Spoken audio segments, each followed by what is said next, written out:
Anybody can call themselves a great entrepreneur, but not many can afford a bad boy like this.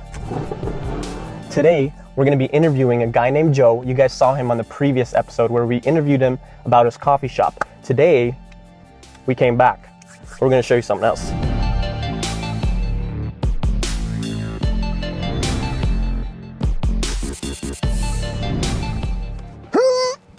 Oh, jeez. Oh my gosh. Can you imagine being like taller than 4 feet getting out of this car? Oh. If you want to start a successful business, today's episode is going to be for you.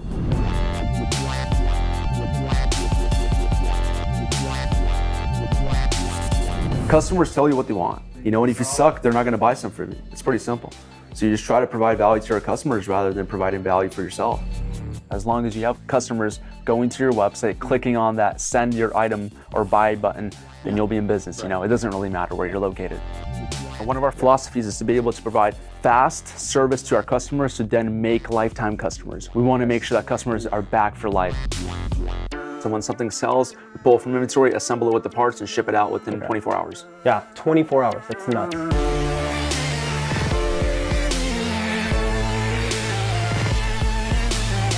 Joe went from working completely on his own to hiring over 35 employees. That's nuts. I have no idea how he did this. We're literally in the middle of nowhere. If you're looking to do the same thing, stick around. We're gonna give you a step-by-step process of how Joe went from 0 to hero.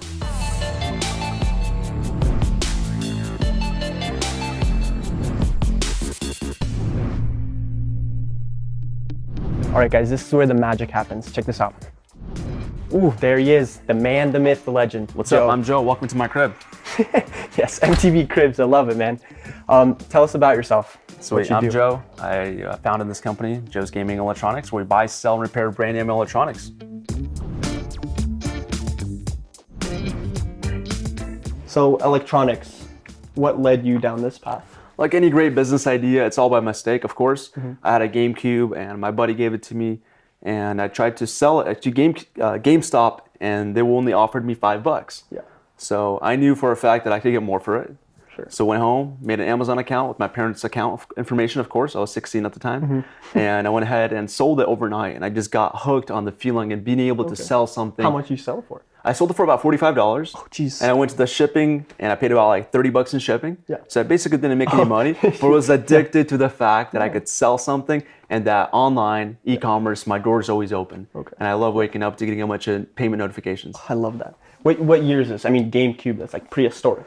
Yeah, basically it's near the dinosaur age, but for me it was in 2012, I believe. 2012. So that's when I started it in my bedroom, but that's mainly where it came from. We just went on Craigslist in the middle of the night, bought a bunch of Nintendo stuff, and just sold it on Amazon. And before you knew it, within about 2 years, I was able to quit my job. I was able to drop out of college. I don't have a college degree or anything, and I really needed to be able to invest more time in my business. So that's mainly what I wanted to do, and that's what I've been doing. Yeah, so I think it's a huge misconception to say that college is bad. Yeah. It's bad for people that want to be entrepreneurs because entrepreneurs is selling things. And in order to sell things, it's not sitting in class. Right. Selling things is to be able to be a merchant. Buy something for less, sell it for more, to be able to sell something for a greater amount. Perfect. Be able to be a merchant, you have to practice on real life through Craigslist, through Britslist, through Facebook, all that stuff.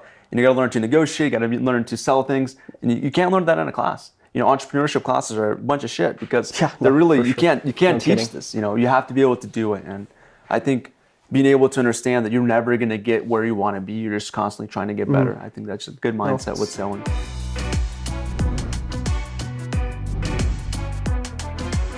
Could you give us a little tour of your place? I'm looking around and my eyes are just exploding because there's so much to look at. There's a lot to look at, but it's pretty simple when you think of it. If you look from the very top, it's just a couple different departments. What we look here is our shipping cells. Through these shipping cells, we ship about 30,000 packages, and we do that by making sure everything's in place. And I'll show you guys the inventory really quickly. Okay, we have everything built out where we stand. Everything's on wheels. Okay, so no sitting. No sitting, not acceptable. Okay. Perfect. You guys got to stand up toilet or something? No. We're working on that. Working on it? What you see is a bunch of different parts for earbuds, headphones, speakers, along with accessories and other inventory that's been repaired as well. And you see our stations here. As you can see our station, this is my station right here. This is always changing. As you can see, I got my bag there on a hook. I got my laptop, everything in front of me. making everything really simple and easy to use. Check this out. Every day I'm hustling. Love it. And over here, we have more and more parts. So we have 80,000 components inventoried, and we have about 2,100 SKUs. And we're basically going to be about around 5,000 SKUs, so far about 5,000 unique things. The best thing about it is if you start organized right away, it's much easier to go forward that way. But if you have to work backwards like we did, we didn't start organized. Really? We started like doing the easiest, simplest way to do it, but without organizing. But if you start organized, and you stay organized, it's much easier to maintain that way. So we're paying for our sins right now, just organizing the last couple of years. Yeah, still?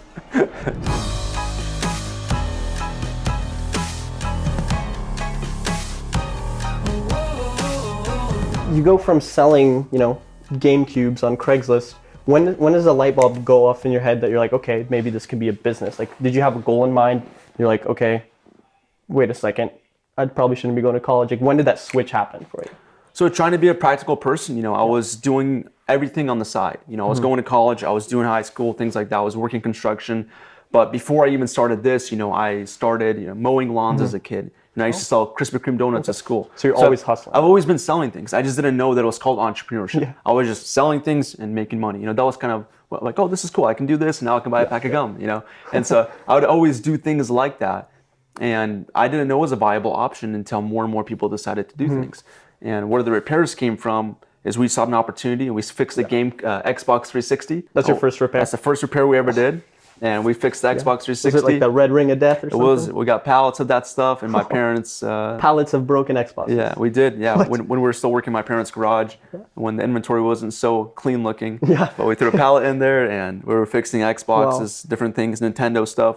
So we tried to be opportunistic and see what's on the market, what's broken, and what can we fix. That's really what it comes down to. Customers tell you what they want. Exactly. And if you suck, they're not going to buy something from you. It's pretty simple. So you just try to provide value to your customers rather than providing value for yourself. If you focus more about what the customers want and less about what you want, you're going to have a viable business because you're actually focusing on the people that are willing to spend money in your company. So it's really important.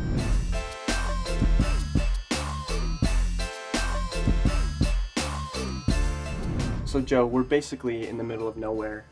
Where are we actually? Basically in the middle of nowhere is just about right. We're in Maple Falls, Washington. That's a town of about 300 people. 300 people? Yeah, in the specific town. Kendall has about 3,000, but this specific city has about 300 people. You employ like 50% of those? About 10% of it, yeah. Jeez, that's crazy. Does location matter? That's my question. So we don't have any walk-ins, so it's not important for an e-commerce company. It's really important that you just have a location that's near your team and a location that you can expand into. Yeah. And that's most important. It doesn't matter if you have a huge office space or a small office space or if it's nice or not. Okay. You can make it as nice as you want. And the location doesn't really matter as long as you have customers going to your website, clicking on that send your item or buy button, then you'll be in business. It doesn't really matter where you're located. So you can see all the stations are a little bit different, right? Yeah. But the idea is everyone's standing, the computer's in front of you, you have all the tools in front of you, you're making a small cell just to be able to do everything. We have all the parts here, as you can see. These are all just BeatsX parts, right? All these different parts, more parts, all these different components. These are all the parts that we source directly from China. And then when we get them from China, we assemble them onto units just to be able to save cost. So here's just kind of like an average repair station right here. Everyone's station is a little bit different. So every employee has their own customized station that they build themselves? Based off their height and needs and what they're working on, yep. Oh. So everyone has a surface, it's connected to our website, connected to everything. Each individual technician talks directly to the customer. So they're their own customer service representative. Oh, wow. So we have 18 or so technicians, I believe.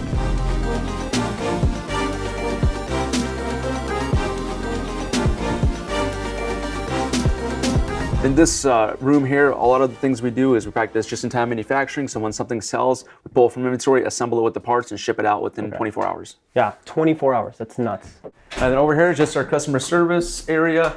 We have 3 different stations here. This is where all the packages come in that all our customers send in from around the world. They come in through here, they get inventory, then put into 2 different rooms. We have our earbud smartwatch room, headphone speaker room, and that's where the repairs get started and the technician starts working his magic. The idea is to be able to centralize all communication to make sure that we can actually track it. We want to make sure that we respond to customers within 24 hours. We want to make sure that customer never reaches out to us after one message, and we want to make sure that's at 75%. So we track all these different metrics just to make sure that our customers, after one response, then respond back to us because we fulfilled all the different questions that they had. All right, so we're here with Matt, and Matt is in charge of customer service and kind of now operations management stuff. Like we're doing a lot of writing and creative work. So Matt, I'm going to ask you a question. I want you to be completely honest with me. How's it like working for Joe? There's some things that get on my nerves. I've worked here almost 3 years, and 3 months ago I started working remotely. But like as I have spent time away, like I miss it. Every time I come back, it's really cool. The energy is awesome, and just like I really like organization, and I don't know if that's because I've spent time working here or if that's because I actually do. Right. But it's really nice to come to a place where everything is in its place and organized, and like there's a flow and things are moving. And so for the most part, it's just nice to be here. You can see our garbage cans all have, you know, they're all on wheels, everything's on wheels. You know, let's say you wanted to learn how to tighten this garbage bag. You know, just very simply scan this. Right? This stupid stuff, but things that people actually ask me. We hire people a lot. I mean, look. And when you get so many questions asked again and again. System, look at this. Yeah. There's like a little, even their freaking trash bags have a system. That's nuts. Processes, right? Going through here, bunch of parts that we're always replacing. These are very common things that break all the time. We're running pretty low on some of this stuff, but we have a batch coming in from China because of the system that we have in place. It's called Kanban cards. And inside each box, you see right here, there's a little card. That's the reorder point. So once we get past the inventory, you open that bag, and inside there is a card. Inside the card is a barcode. Inside the barcode, you scan the barcode, send it to the vendor. Vendor sends it out. You get it in, you never run out of stock. That's kind of what I've been working on the last year and a half, is all these barcodes. I'm already at 2,100 barcodes, and that's all had to be done from raw. 2,100, but we have another about 2,000, 2,000 to 3,000 barcodes I gotta finish. But if you look over here, here's kind of more of the parts that we've been selling more of. A lot of Fitbit screens, a lot of motherboards, batteries, things like that. Things that are breaking that people need, and we want to make sure that we have them. My question is, okay, you're running, let's say you're running out of Fitbit screens. How does someone know? Let's say you have 100 products. Yeah. At the 25 point, you're going to have to reorder because it takes you about 2 weeks to get it. Okay. And so based off the usage rate, you put the certain amount of stock that you think you need for that time, the lead time to get it. So that way you're never run out of stock. Okay. In theory, it's an awesome thing, but it's all about resetting your Kanban. So if you have 100 and you put at 25 and before you got the product, you ran out of stock, you got to reset it at 40 next time. That way you don't run out of stock, so you reorder sooner.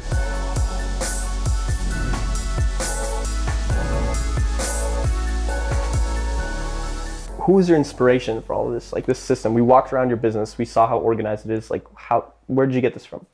Yeah, so when we originally started in the garage, we had no idea what we're doing. We still don't know what we're doing, but we take influence from different countries, and what we do is we practice lean. And lean, we got introduced to lean the last 3 years through Paul Akers and 2 Second Lean. That's a resource that we all listen to. Before anybody comes to our company, you have to listen to that book. Yes, for sure. You know, when you listen to the book. It's actually free on YouTube, so absolutely. Take a look. Paul Akers offers all his books, and we were able to learn about the magic of lean, constant improvement, eliminating waste. And that's what we try to focus on every single day. How do we remove all the crap that happens in our company? And how do we improve all the things that just happened yesterday? And the idea is every single day when you come in here, something's gonna be different, something's gonna be better. I think the easiest way to deter people that are not willing to learn is to give them a book. Oh, I've had read this and come back. Listen to this. Yeah. And I can tell based off how quickly they come back to me with a response and how well they're going to be in the company. If it takes them a day to come back, they're not going to be a good fit. If they come back in 4.5 hours, because that's how long the book is, you know that they're excited about the company and they're willing to dissect the information. And I've had people that said, no, I won't listen to this. I want a job. I'm like, this is not a job. This is an opportunity for you to grow. It's an opportunity for you to get better, opportunity for you to be able to learn the stuff and implement it in your life. And some people are not willing to learn and get better. You can't belong in our culture. Right. That's golden, guys.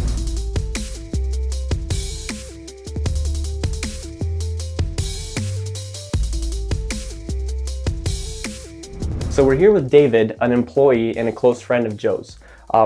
What is it most that you enjoy about working here? Probably working on different products. Like every day is kind of different. Yeah. Because my main focus is kind of figuring out new products, what we can bring on board. That way we can continue bringing on more and more products and then teaching other guys to kind of take that place. Yeah. And then I kind of move forward, you know. Always something to do, right? Oh yeah. You don't like doing the same thing over and over? I do a lot of that. Yeah. I still do support. You know, if we get too busy, like right just now we had Black Friday, Cyber Monday. I still had to, you know, carry the load a little bit. For sure. And I mean, with your guys' like response and shipping times, it seems pretty quiet already. I'm guessing you guys took care of that Cyber Monday. We have to do everything within 24 hours. That's not Cyber Monday, 24 hours. Yep. That's unheard of.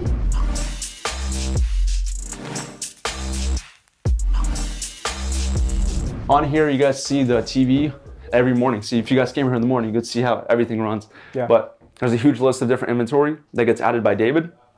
Is this the McDonald's thing where you? Yeah, exactly. So you have an app, and on the app, you go ahead and check off or mark what you're working on. Yeah. And so this generally tells us what needs to be done that day, basically what's not in stock. Because whatever is in stock, they check it off, and then it gets shipped out. Okay. And then 99.9% of the time, we ship out a product within 1 day.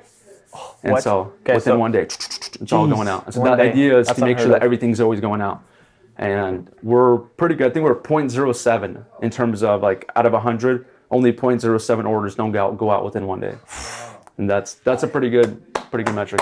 We're going through our shipping area here, and this is where we ship all our products along with all the inventory that we have on hand. And right here we have a pretty robust security system, about 25 different cameras just to make sure we can stay on top of everything that's going on here. Like security cameras and stuff? Yeah, a couple security cameras. Yeah, I'll catch up once. Okay, sounds good. So inside this room, a lot of different things happen. This is where all new projects come to one centralized area, along with all defective boards go into one area. So over here we have different things that we go ahead and repurpose. We have specialists that go through them and figure out what's wrong with them. And we also are working on repairing a bunch of Apple Watch screens. We have tons of huge boxes of Apple Watch screens that we're trying to refurbish right now. And that's just, it's based off our principle is trying to repurpose as much stuff as possible. And that gives us the chance to do that. You might not be able to like fix it, but you're trying to figure out in this room. A lot of it can be fixed. Yeah. But that's kind of what makes it special is we're always looking for the next thing and also trying to improve what we already work on.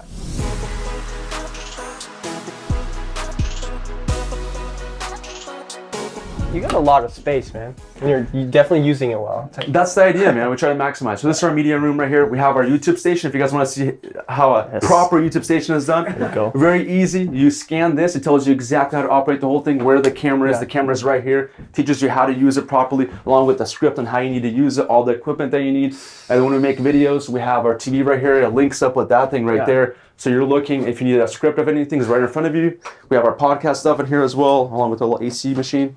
The instructions are created by each individual person that's doing it. So if somebody wants to make an improvement, like, hey, I want to make sure that nobody ever asks me this question again, you make a YouTube video. You take that YouTube video, you connect it to our QR code. Then when you scan it on your phone, it takes you to the YouTube video explaining you the steps of how to work on that thing. And so as you guys can see, the tools are right here on the side. We made a small little improvement just so it wasn't falling off. Just all magnetic, And then if you want to power this station on, you just come underneath there, hit the power button, and everything should come on at the same time. And then that's kind of the idea, right? Making these efficiencies super important because that's how you drive success forward, right? Yeah. In terms of like mindset of starting a business, before they even think about an idea or a concept that they want to pursue, what needs to be in their head before they start all this? You got to understand the consumer. What are they willing to pay for and how much are they willing to pay for it? And once you determine that number, it's going to be a lot easier for you to be able to know what value you have in the marketplace. And you have to stay in as long as possible and make long-term decisions. So if you're going to be able to take care of your customers, if you're going to be able to build really good processes, then you're going to be able to be around for a long time. But if you're going to be making a bunch of shortcuts and you're not going to be able to be focusing on quality, your business is going to fall apart pretty easy.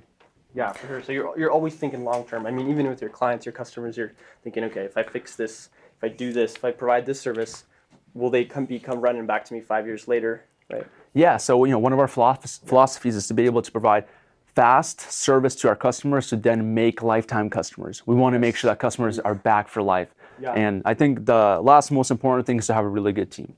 Have people that you're willing to invest time into because they're the ones that are going to make all the work happen. You got to make sure that they care about what they do and they're willing to be able to do it for whatever you're willing to pay them. Yeah. And it's really important to make sure that you have a team. You can't do anything by yourself, and it's really difficult to delegate things because we all want to be able to control. We're control freaks as the people are founders because we started it. We know how it feels like and want to make sure that, we want to make sure each customer has the same experience. How is William going to be able to take care of this customer better than I can? And it's to be able to do your best, to be able to delegate those things, and then to be able to trust them that they're going to do a good job. And guess what? They're going to make mistakes, but you do as well. But if you're doing 50 different tasks and you're putting about 5% of effort into all of them, it's not going to work out as well as someone doing one task and putting all their effort into it. It's still going to be a better result if you build a really good team and you can delegate all your tasks to them.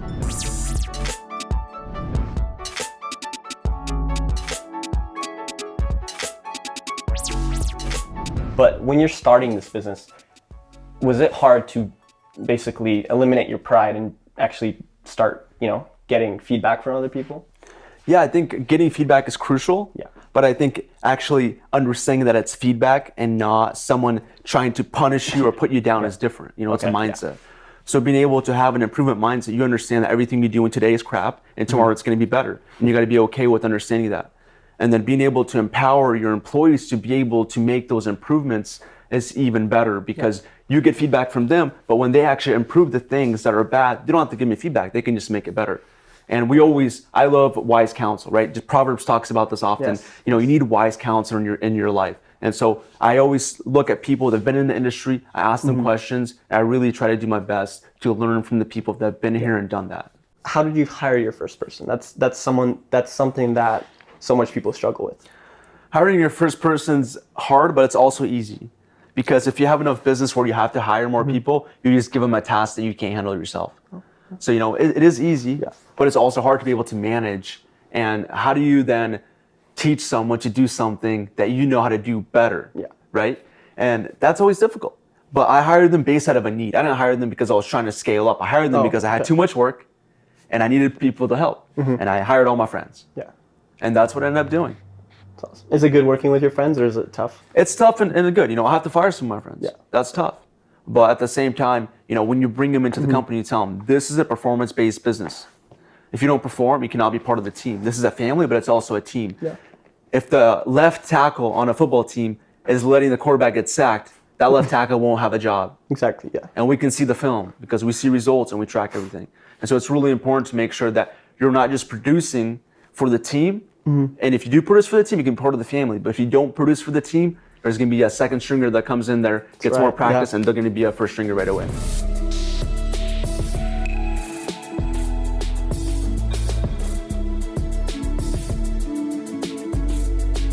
Guys, thank you so much for watching this video. If you stuck through to the end, make sure to like, subscribe, maybe drop a comment down below. The previous video, actually, where we interviewed Joe with his coffee shop, if you're interested in something like that, it will be down below in the description, so you can go and watch that. Also, make sure to like that video, and yeah,